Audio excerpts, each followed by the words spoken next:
Hey guys, welcome back to the channel. My name is Larry, and today is another Warhammer 40K figure review from McFarlane Toys. This is Tyranid Genestealer, and I'm probably butchering that name, but yeah.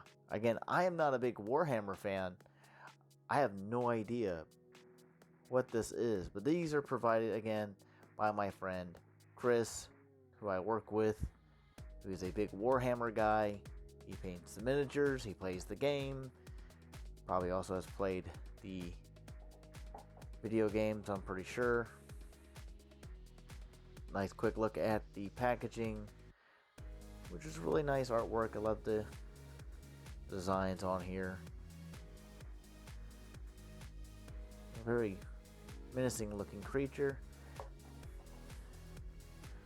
Let's go ahead and get him out of the packaging and take a closer look. Here he is out of the packaging, and as you can see, just like the Necron 1, some assembly is required.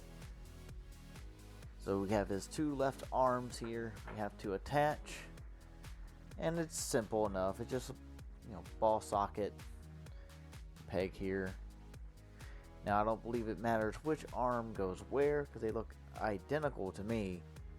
Except for, well, I guess it would be the one with the longer fingernails will be on top, the shorter ones are on the bottom, just because of how it is on the right side. So we'll start with the longer fingernails, and we'll pop that in.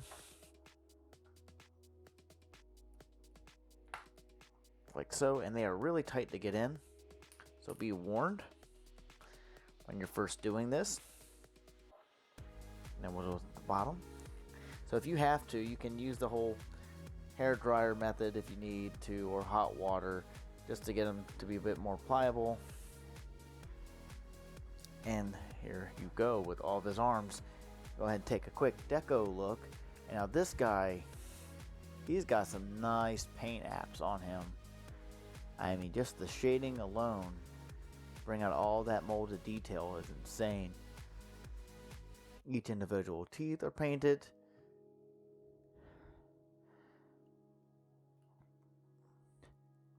His tongue.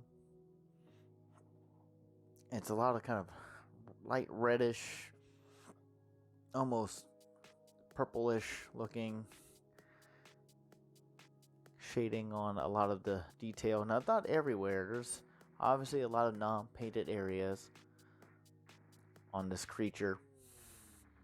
But all in all, he looks really nice.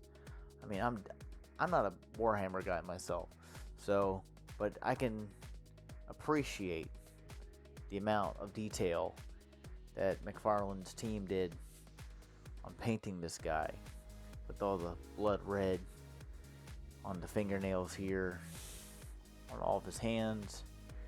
But he's a very simple color scheme. He's just 3 or 4 colors with yellow eyes and all that. Go ahead and take a look at articulation. As per usual, you have looks like just a single ball joint on this head, unlike the last one. It could be a barbell. Let's see, can I pop it off? Yes, it is a double barbell right there, and hopefully it's not going to be that much of a pain to put back on.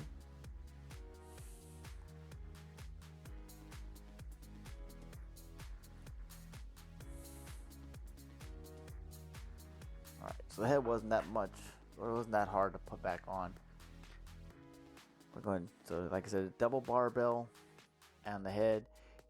I mean, get some extra range. It's not a whole lot. I mean, you can't go any further down than where it's at right now. That's as far extra up as you're going to get, even with the double barbell. Maybe you can still lift left and right and all that.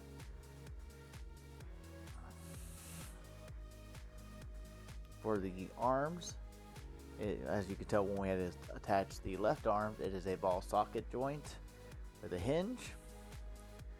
So go all the way around like this. You are hindered a little bit by the shoulder here. A shoulder bony cap piece here on the back. but that's about it. And that's on all the arms.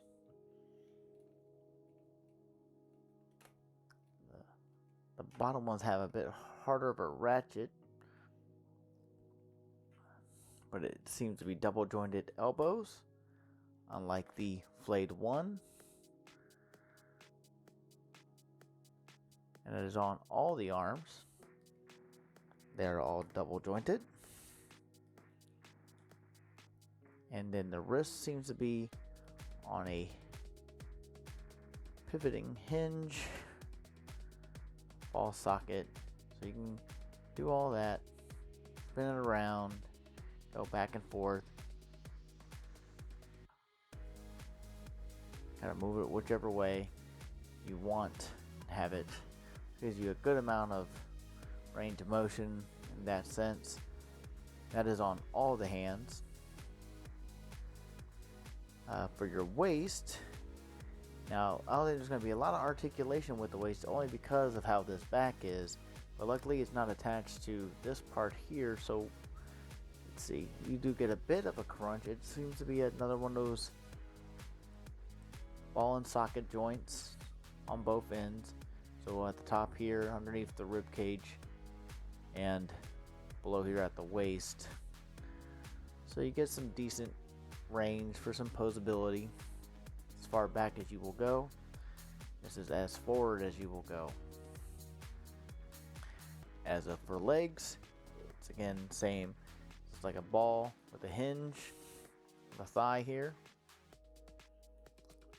Unlike the flayed one, this one does have a thigh cut or thigh swivel, which is worked into the design here, the molding.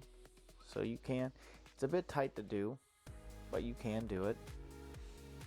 Double jointed knees, but this is as far forward as these knees go, but this is as far back as you'll get them to. So not quite kicking his own butt because of how his feet are designed. But speaking of feet, it is on the same kind of hinge and ankle rocker situation. Actually very similar joint to what is on the wrist this time around. And you do have a toe hinge, which I don't know how much use you're going to get on a toe hinge on a character like this in this design, but it's there.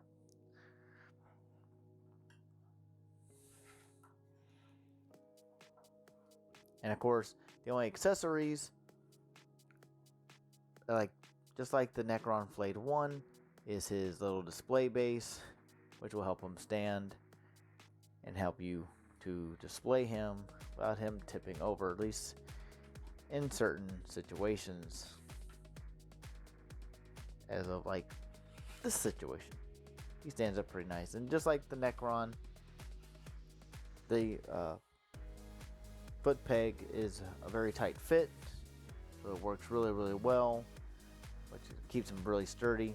So I'm pretty sure over time though, if you keep working on it, it'll probably get loose and might not work as well. And if you're really not careful, you might end up snapping it. But I hope this has a bit more tolerance than some older ones or some other generic third-party types of stands that I've had in the past. But so far it seems to be working. And again, to reiterate, this is not my figure. I do not own these. These are on loan from a friend for review only. But just at glance and just getting to hold them and mess with them, I like the design a lot. I mean, it's not for me because I'm not into Warhammer, but I know if you are into Warhammer, I think this is definitely a figure you might want to get for your collection, at least for display. Now, these guys are huge. A lot of these figures are so big, and you'll see in some of my soon, some of the other reviews are coming soon, that some of these guys are just towering over everything. So I can understand a collector not wanting to get all of them because they are so big and take up so much space. But he's not like the biggest one, but I still like him. I think he's pretty cool. And if you're a Warhammer fan, I don't see why you wouldn't want to pick him up. almost forgot, I want to do some comparison like I did with Necron. Again, here's a 6-inch scale red Dino Charge Ranger from Hasbro's Power Rangers Lightning Collection. And here is the Joy Toy Space Marine figure, which again, like the Necron, he towers over. And just, see how he fits next to the Necron figure, the flayed one. Here he is. So there's your comparisons for what I currently have in the studio. Paint work and design work, McFarlane has been top notch on. And you see he uses scales, like just towers over the Joy Toy Marine, which is just insane. All in all, McFarlane did a great job on this figure. The amount of articulation, the paint detail, the sculpting is top notch, which, at this point is part of the course for McFarlane. So if you're a Warhammer fan, definitely pick this figure up.